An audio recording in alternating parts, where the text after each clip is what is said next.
प्रस्तुत है कार्यक्रम बातों बातों में। इसमें सुनिए पोषण माह पर एम्स रायपुर के डॉक्टर तुषार जगजापे से ली गई भेंटवार्ता। प्रस्तुत करता है विकल्प रंजन शुक्ला।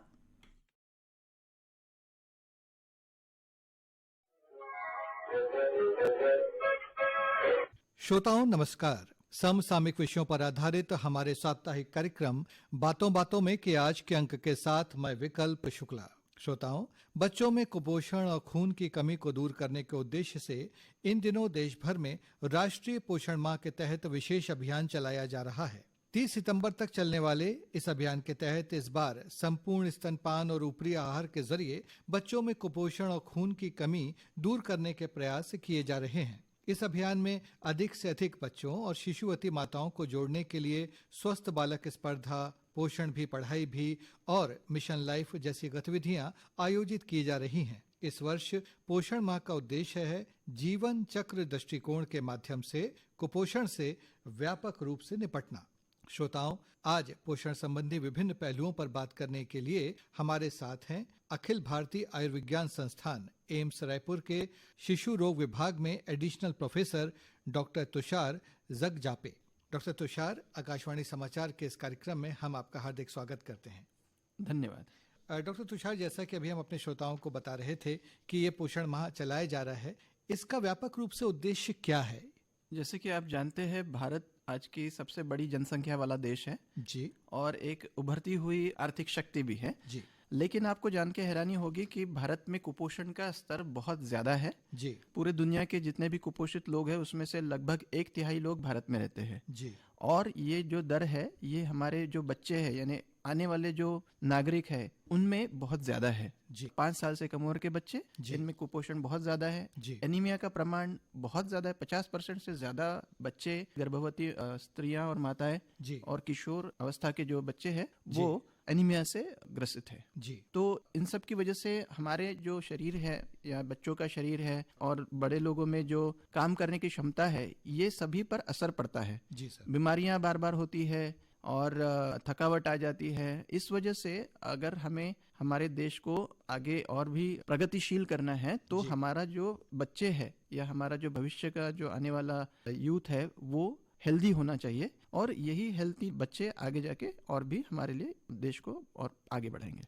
डॉक्टर साहब, देखिए, पोषण की जो शुरुआत है, या यूं कहें कि सही पोषण की शुरुआत तभी से हो जानी चाहिए जब बच्चा अपनी माँ के गर्भ में रहता है। तो ये बताइए कि जो गर्भवती महिलाएं हैं उन्हें किस तरह का खाना खाना चाहिए ताकि वो भी स्वस्थ रहें और जो उनका होने वाला बच्चा है वो भी स्वस्थ पैदा भी हो और आगे भी उसका जीवन एकदम स्वस्थप्रद तरीके से गुजरे।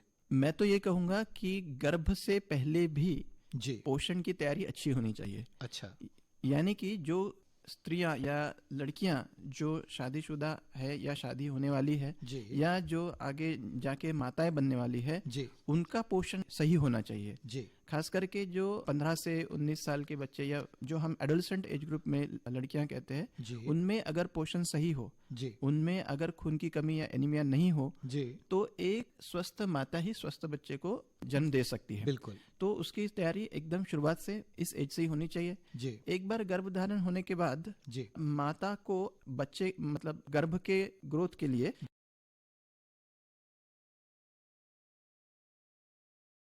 जी अतिरिक्त ऊर्जा की आवश्यकता होती है। तो जी ये ऊर्जा उसे मिलनी चाहिए अच्छे प्रोटीन से। तो प्रोटीन कहाँ से आएगा? तो प्रोटीन आएगा, हरी सब्जियां हैं, अगर दूध है, जी अगर कोई मांसाहार करता है तो अंडा है। जी अगर मांसाहार नहीं भी करते, जैसे कि हमारे यहाँ बहुत लोग नहीं भी करते हैं, जी तो जो फलियां है या सोयाबीन है जी या जो हम जैसे मूंगफली कहते हैं, ये सब चीज़ों में प्रोटीन बहुत में प्रचुर रहता है। मात्रा में होता है। जी तो इसका आहार लेना चाहिए। इसके अलावा दूध का सेवन करना चाहिए। और जो भी कोई लोकल और जो सीजन के अनुसार आने वाले जो फल है जी उनका भी उपयोग होना चाहिए। इसके अलावा माताओं को, अगर जैसे हम ग्रामीण जगहों की बात करें,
जो पीला चिक आता है जी। जो वो बहुत बार नहीं दिया जाता बच्चे को, जी। लेकिन वो एक बहुत ही आवश्यक है बच्चे के लिए, क्योंकि उसमें रोग प्रतिकार शक्ति होती है जिसे हम एंटीबॉडीज कहते हैं। जी। एंटीबॉडीज होती है और ये बच्चे के लिए जो आवश्यक है पहले 3 दिन के लिए, जी। जो प्रोटीन है, जो पानी का प्रमाण है, जो इलेक्ट्रोलाइट्स है, वो सभी उसमें चिक में मिल जाते हैं, इसलिए जी। वो देना बहुत जरूरी है।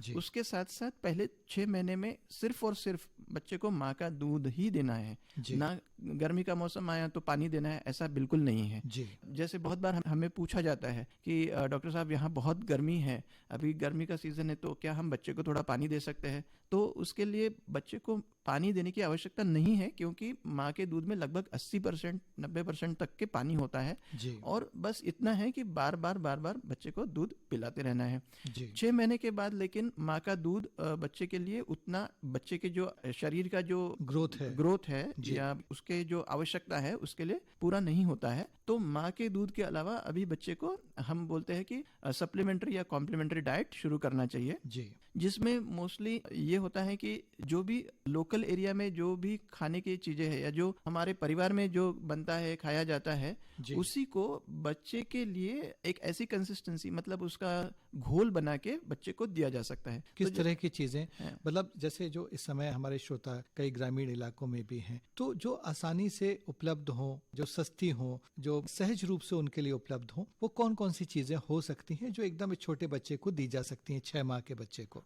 तो 6 माह के बच्चे को हम, जैसे मैंने कहा, माँ का दूध बंद नहीं करना है, माँ जी। का दूध 2 साल तक के चलाना ही चलाना है। जी। उसके अलावा हम जैसे दाल है, चावल जी। है, इसका अच्छा घोल बना के, जी। इसका पेस्ट बना के दिया जा सकता है। जी। आलू है, उसको उबाल के उसको पेस्ट बना के दिया जा सकता है। जो जी। भी लोकल फ्रूट्स है, जैसे कि हम केला है या जो भी फ्रूट अवेलेबल है, उसको मैश या उसका घोल बना के दिया जा सकता है। जी। ग्रामीण इलाकों में रागी या फिर जिसको हम बोलते हैं कोडो या कुटकी, उसका खीर बना के, घोल बना के बच्चे को दिया जा सकता है। सबसे जो और एक हमने देखा है कि लोग सोचते हैं कि बच्चे को ऊपर का अगर शुरू करना है तो गाय का दूध दे दे या फिर दाल का पानी दे दे, बट माँ के दूध को रिप्लेस करना नहीं है गाय के दूध से। जी। बच्चे को हमें आहार देना है, उसे हमें दूध से दूध बदलना नहीं है। जी। भले ही गाय का दूध कॉमनली अवेलेबल होता है, बट बच्चा के आवश्यकता के अनुसार उसमें एडिक्वेट जो न्यूट्रिशन है वो नहीं होता है। इनफैक्ट उसमें सोडियम का प्रमाण ज्यादा होता है, जी।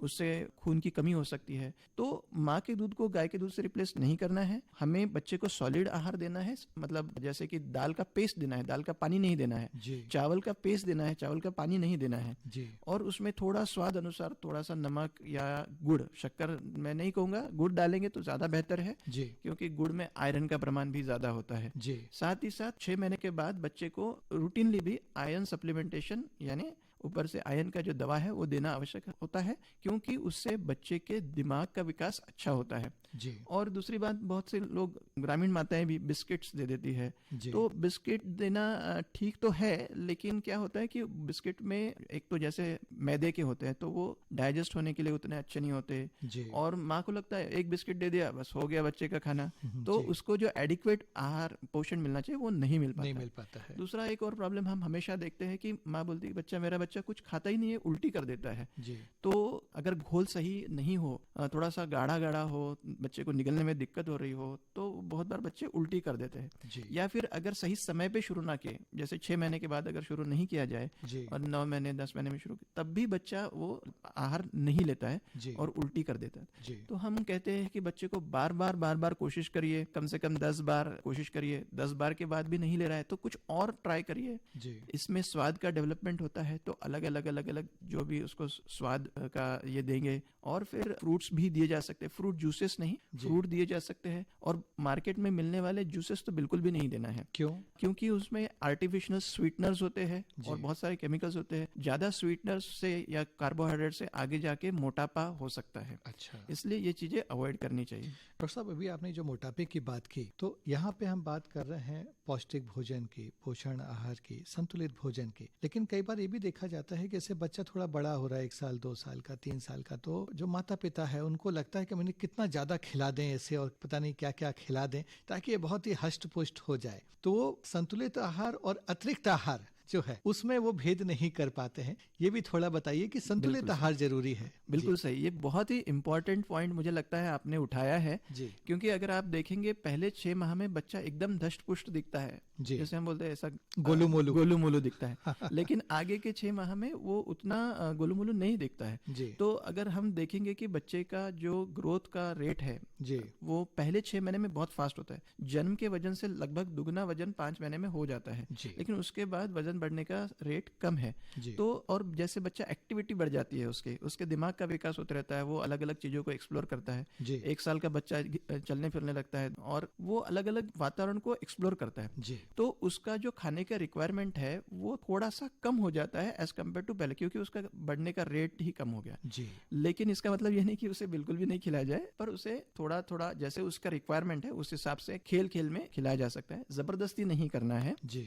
और जैसे जितना रिक्वायरमेंट होगा, कोई भी बच्चा हो वो जितना रिक्वायरमेंट होगा उतना ही खाएगा। अगर उसे ज्यादा दे दिया जाए तो आगे जाके मोटापा, और अगर कम और जिसमें संतुलित आहार ना हो, जी अगर संतुलित आहार ना हो तो भी कुपोषण हो जाएगा। एक अंतिम सवाल डॉक्टर साहब, अभी हम बात कर रहे थे जो हमारी शिशुवती माताएं हैं, जो बच्चे हैं उनकी, लेकिन आम लोगों के लिए, हम सबके लिए भी तो एक पौष्टिक आहार जरूरी है ही। तो आप जिक्र कर रहे थे कि एक ट्रैफिक लाइट, एक ट्रैफिक सिग्नल कॉन्सेप्ट का, तो हमारे सभी जो इस समय भाई बहन सुन रहे हैं, जो हमारे श्रोता आकाशवाणी के इस वक्त इस कार्यक्रम को सुन रहे हैं, उन्हें बताइए कि किस तरह से, क्योंकि शहरों में ट्रैफिक सिग्नल देखते हैं, तो उससे वो कैसे अपना आहार तय करें, उसको दिमाग में रख के, ये थोड़ा सा बताइए। बिल्कुल, ये भी एक बहुत अच्छा सवाल है, क्योंकि हम मतलब दोहरे संकट से गुजर रहे हैं। एक तरफ हमारा कुपोषण यानी कम पोषण है, और दूसरी तरफ पोषण ज्यादा, ओबेसिटी हो रहा है। जी और ये ओबेसिटी इसलिए हो रहा है क्योंकि हम संतुलित आहार नहीं ले पा रहे हैं। तो इसीलिए ये ट्रैफिक लाइट कंसेप्ट दिया गया है। इसका मतलब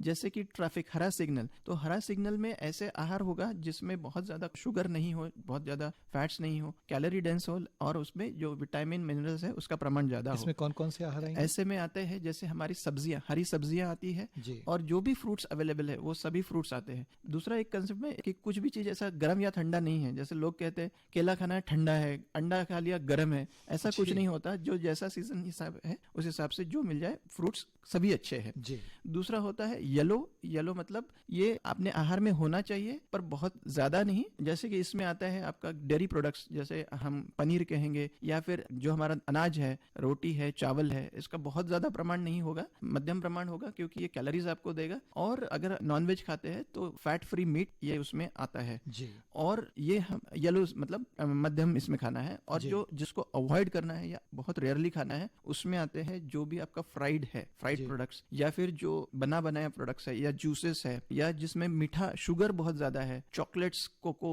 शुगर्स, जो आजकल हमें बहुत आसानी से कहीं भी मिल जाता है, बिल्कुल। इसको अवॉइड करना है। और फैट वाला मीट, जी। इसको भी अवॉइड करना है। जी। तो इस तरह से ट्रैफिक लाइट सिग्नल है, अगर हम इसको फॉलो करें तो हम किसी भी प्रकार के कुपोषण, अति पोषण और कम पोषण दोनों को मैनेज कर सकते हैं। मतलब जो ग्रीन चीजें हैं, सब्जियां, फल, उन्हें आप कितनी भी मात्रा में उसे ले सकते हैं।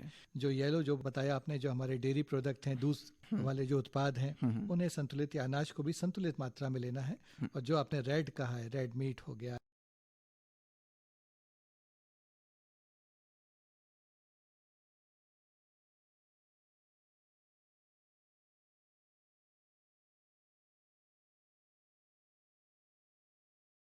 श्रोताओं, इसी के साथ समसामयिक विषयों पर आधारित हमारा साप्ताहिक कार्यक्रम बातों बातों में के आज का यह अंक यहाँ संपन्न होता है। अगले हफ्ते एक नए विषय के साथ हम फिर हाजिर होंगे। अब हम आपसे विदा लेते हैं।